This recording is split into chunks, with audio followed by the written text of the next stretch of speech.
नमस्कार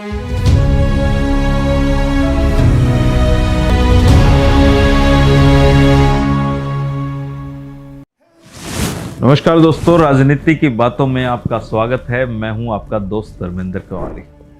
politics of Chaudhar के इस वीडियो में आज हम चौधरी देवीलाल के जो न्याय युद्ध है उसके बाद हरियाणा के मुख्यमंत्री को बदले जाने की कहानी को जानेंगे।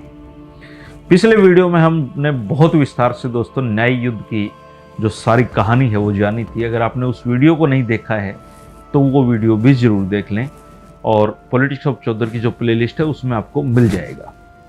दोस्तों, चौधरी देवीलाल के जो न्याय युद्ध है उसका जो अंत है वो जींद में जो समस्त हरियाणा सम्मेलन हुआ था उसकी जो सफलता थी उसने चौधरी देवीलाल को एक ऐसे मुकाम पे पहुंचा दिया था कि जो प्रधानमंत्री राजीव गांधी थे उनको ये एहसास हो गया था, इंटेलिजेंस ने उनको बता दिया था कि जो चौधरी देवीलाल हैं उनको मुख्यमंत्री भजनलाल अब नहीं संभाल सकते। इसलिए राजीव गांधी जी ने एक बड़ा कदम उठाया और चौधरी भजनलाल की जगह पर हरियाणा की कमान मुख्यमंत्री जो बंसीलाल हैं उनको बनाने का फैसला उन्होंने लिया। 5 जून 1986 को चौधरी बंसीलाल मुख्यमंत्री की कुर्सी पर आसीन हो गए और अब बंसीलाल और देवीलाल आमने सामने होने थे।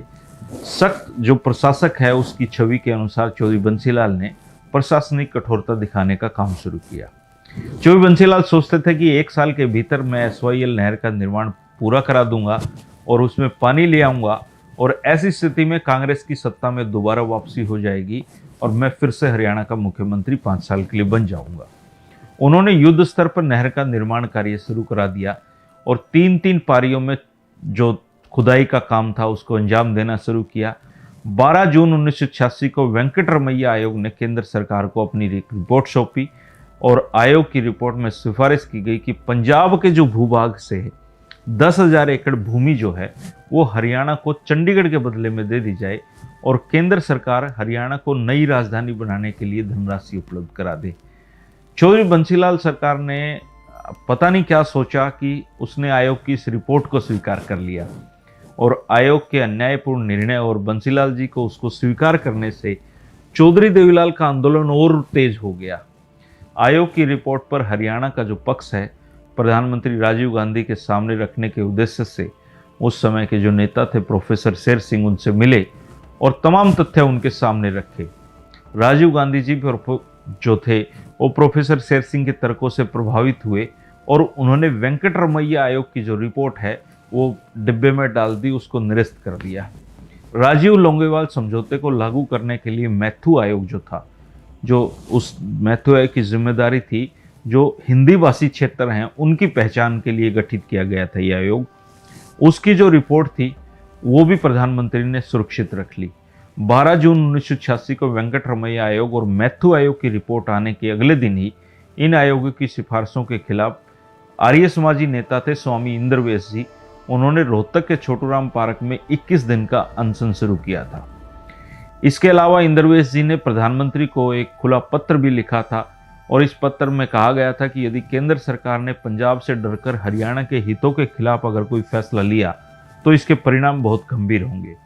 उन्होंने प्रधानमंत्री राजीव गांधी को यह भी आगाह किया था कि यदि पंजाब की तरह हरियाणा के युवाओं ने हथियार उठा लिए तो हालात बहुत बेकाबू हो जाएंगे। 21 जून को चौधरी देवीलाल ने भी प्रदेशव्यापी बंद का ऐलान किया और ये बंद भी काफ़ी सफल रहा। स्थिति जो थी वो विस्फोटक हो रही थी और चौधरी बंसीलाल ने टकराव का रास्ता छोड़कर जनता के बीच जाने के मकसद से रोहतक में 9 जुलाई को एक सम्मेलन बुलाने का ऐलान कर दिया। चौधरी बंसीलाल के जो सम्मेलन बुलाए जाने का ऐलान के बाद बंसीलाल जी ने जो ये घोषणा की उसके बाद चौधरी देवीलाल ने भी रोहतक में ही जुलाई को एक जो समांतर 9 जुलाई को एक रैली का आयोजन करने की घोषणा कर दी। रोहतक में 9 जुलाई को बंसीलाल की रैली होनी थी, 9 जुलाई को ही देवीलाल जी ने कहा कि मैं भी रैली करूंगा। देवीलाल जी को इसके बाद गिरफ्तार कर लिया गया और देवीलाल जी की गिरफ्तारी से संघर्ष समिति के कार्यकर्ताओं में रैली को सफल करने का जुनून चढ़ गया और कार्यकर्ताओं ने चौधरी बंसीलाल के सम्मेलन को विफल करने के लिए सारे प्रयास किए। अगले ही दिन चौधरी देवीलाल को रिहा किया गया और जेल से बाहर आते ही चौधरी देवीलाल ने 24 जुलाई को भिवानी में एक विशाल सम्मेलन बुलाने की घोषणा कर दी। अब भिवानी चौधरी बंसीलाल का इलाका होता था, उनका गढ़ होता था। 24 जुलाई के भिवानी रैली भी जो थी, उसकी जो सफलता थी, उसने एक और जो व्यक्ति था उसकी राजनीति के कीड़ों को फिर से जिंदा कर दिया। और ये शांत जो बैठे थे पंडित भगवदयाल शर्मा जी, वो भी न्याय युद्ध में कूदने और अपने पुराने राजनीतिक शत्रु बंसीलाल जी को सबक सिखाने के लिए वो खड़े हो गए और उन्होंने अपने एक दूसरे राजनीतिक शत्रु चौधरी देवीलाल से हाथ मिलाने का फैसला कर लिया। अपने इस फैसले पर ब्राह्मण समुदाय की मोहर लगवाने के लिए पंडित भगवदयाल शर्मा ने 19 अगस्त 1986 को भिवानी में ब्राह्मण समाज के प्रमुख लोगों की एक गुप्त बैठक बुलाई थी और बैठक में उपस्थित लोगों से उन्होंने सवाल किया था कि वर्तमान में आप कहाँ खड़े हो और आपके समाज की राजनीतिक हैसियत क्या है। राजीव गांधी ने मेरे और आपके शत्रु बंसीलाल को फिर से मुख्यमंत्री बनाकर हमारे ऊपर थोप दिया है और ऐसे हालात में हमें क्या करना चाहिए। बैठक में जो ब्राह्मण समाज के मोजीज लोग थे, उन्होंने उत्तर देने की बजाय पंडित भगवदयाल जी से ही कहा कि आप ही बताओ पंडित जी, आप ही शाणे हो। तो पंडित भगवदयाल जी ने कहा कि भाई, ये जो देवीलाल है ये बड़ का पेड़ है, इस पर चील भी बैठती हैं, इस पर गिद्ध भी बैठते हैं, इस पर कोयल भी कूकती है, इस पर बंदर भी कूदते हैं और इसके नीचे पशु भी बैठ जाया करते हैं। इसकी शाखाओं पे बच्चे भी झूला झूल सकते हैं और आज का समय ब्राह्मण समुदाय को चौधरी देवीलाल जैसे बड़ के पेड़ पे एक जो झूला है डालने का समय आ गया है। भगवदयाल जी की सलाह उनके समर्थकों को भी अच्छी लगी और कुछ समय बाद चौधरी देवीलाल ने पंडित भगवदयाल जी के पंजाबी बाग स्थित निवास स्थान पर उनसे मुलाकात की और लंबे विचार विनिमय के बाद ये तय हुआ कि हरियाणा में किसी बड़ी रैली में पंडित भगवदयाल जी विधिवत रूप से चौधरी देवीलाल की मुहिम को अपना समर्थन दें। 12 अक्टूबर 1986 को सोनीपत में एक विशाल जनसभा आयोजित की गई, जिसमें पंडित भगवदयाल शर्मा ने अपने खास अंदाज में यह कहा कि देवीलाल भाई मेरे पास दिल्ली समर्थन मांगने आया था और उन्होंने मुझसे पूछा कि पंडित जी कोई शर्त हो तो बताओ। तो मैंने कहा कि अब शर्त जैसी कोई बात नहीं है, हरियाणा में पगड़ी का सवाल है। मैंने पहले बंसी बजा कर देख ली, भजन भी गाकर देख लिए, अब मैं देवी का पूजन करूंगा। और भाइयों, तुम्हें पता है कि पंडित भगवदयाल कभी कह के नहीं फिरा करता। आज से मेरा खुला समर्थन चौधरी देवीलाल के साथ है। पंडित भगवदयाल जी की घोषणा के बाद जो सभा स्थल था वो तालियों से गूंज उठा था और हरियाणा के राजनीतिक इतिहास में यह पहली बार हुआ था जब जाटों को पंडित भगवदयाल जी के नारे लगाते हुए देखा गया था और अतीत की जो कटुताएं थी वो इन नारों में धुल गई थी। और दोस्तों, जिस कालखंड में चौधरी बंसीलाल सत्ता के घोड़े पे सवार थे, उस कालखंड में चौधरी देवीलाल का आंदोलन रूपी घोड़ा जो था वो सड़कों पर धूल उड़ाता तेजी से दौड़ता हुआ जा रहा था। और तब हरियाणा के एक तीसरे जो लाल थे वो चौधरी भजनलाल बेरोजगार बैठे हुए थे। सत्ता से जुदा हुए उनको 4.5 महीने हो गए थे और वो बहुत बेचैन थे। तभी किस्मत ने जो एक मेहरबानी है वो उन पर की। इत्तेफाक से चौधरी भजनलाल दिल्ली में हरियाणा भवन में उस समय ठहरे हुए थे और संयोगवश चौधरी देवीलाल भी उस दिन हरियाणा भवन में ही थे। चौधरी भजनलाल को जब पता चला चौधरी देवीलाल यहाँ हैं तो वो चौधरी देवीलाल के कमरे में चले गए और चौधरी देवीलाल ने शिष्टाचारवश चौधरी देवीलाल जो चौधरी भजनलाल थे उनको चाय पिलाई और तेज तरार चौधरी भजनलाल ने अपनी ओर से उन्हें देवीलाल की जो भेंट की खबर है वो सीआईडी के जरिए प्रधानमंत्री राजीव गांधी तक पहुंचवा दी और अगले दिन अखबारों में भी इस मुलाकात की खबरें छप गई।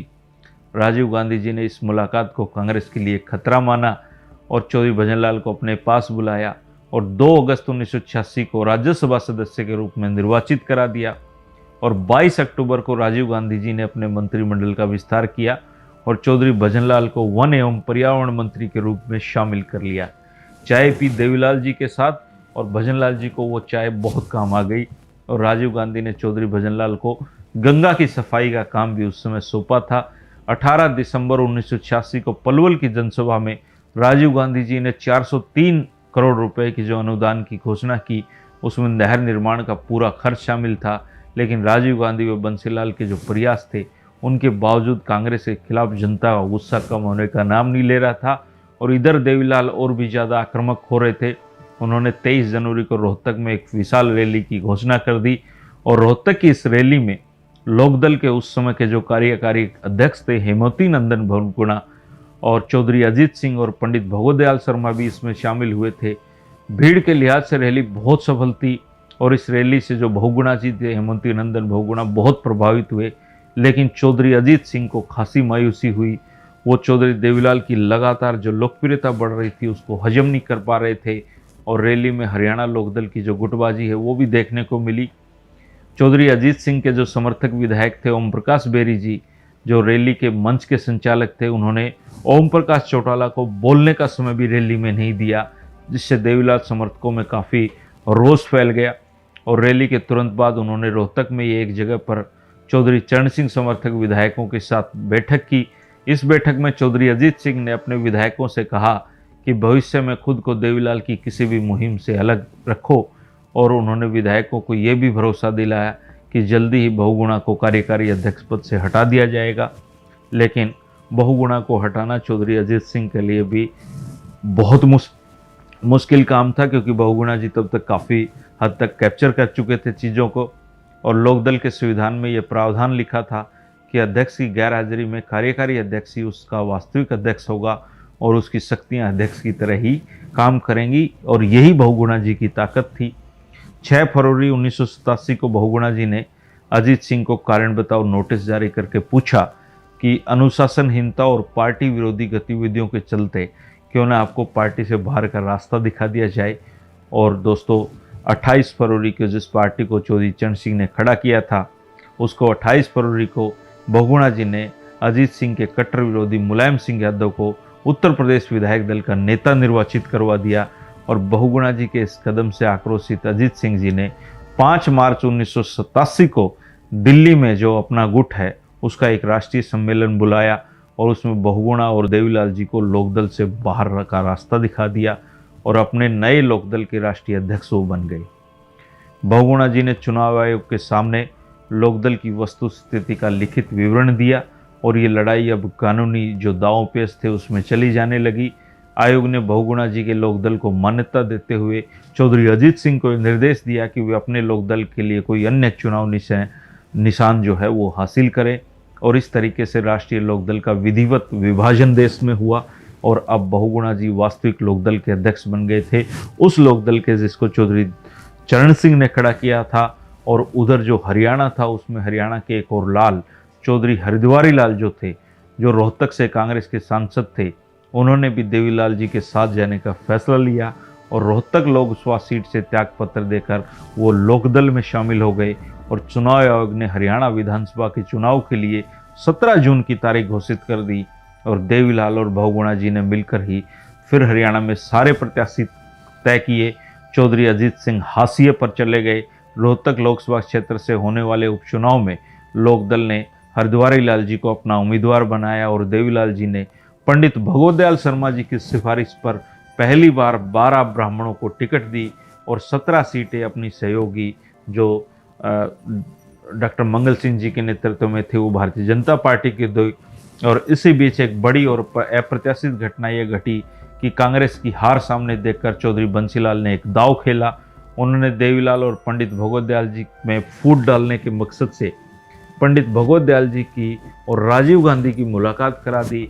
राजीव गांधी और पंडित भगवत दयाल में क्या बात हुई, क्या डील हुई, इसका अनुमान तो आज तक नहीं लगा है, लेकिन इस मुलाकात का जो नतीजा हुआ उससे साफ हो गया कि राजीव गांधी ने पंडित भगवत दयाल जी को कोई बहुत बड़ा सपना दिखाया था और उसका नतीजा ये हुआ कि पंडित भगवत दयाल जी जिन्होंने सोनीपत में ये कहा था कि मैं कह के नहीं मुकरा करता, उन्होंने चौधरी देवीलाल ने से जो अपना समर्थन था वो समर्थन वापस लेकर कांग्रेस को समर्थन देने की घोषणा कर दी। और उधर पंडित भगवत दयाल जी की सिफारिश पर 12 ब्राह्मणों को जो टिकट मिली थी वो देवीलाल जी से फिर मिले और उन्होंने पूछा कि हमारे पंडित जी तो कांग्रेस में चले गए हैं, अब हम क्या करें। तो देवीलाल जी ने वक्त को भांपा और वक्त को भांपते हुए उनसे कहा कि मुझे बीच मझधार में छोड़कर भले ही पंडित जी चले गए हों, लेकिन मैं तुम्हें धोखा नहीं दूंगा। तुम सारे लोकदल के प्रत्याशी हो, हाँ तुम खुद जाना चाहते हो तो तुम्हारी मर्जी है। इसके बाद 12 ब्राह्मण उम्मीदवारों ने चौधरी देवीलाल जी का साथ देने का फैसला किया और चौधरी देवीलाल ने भी उनकी जीत सुनिश्चित करने की हर संभव कोशिश की।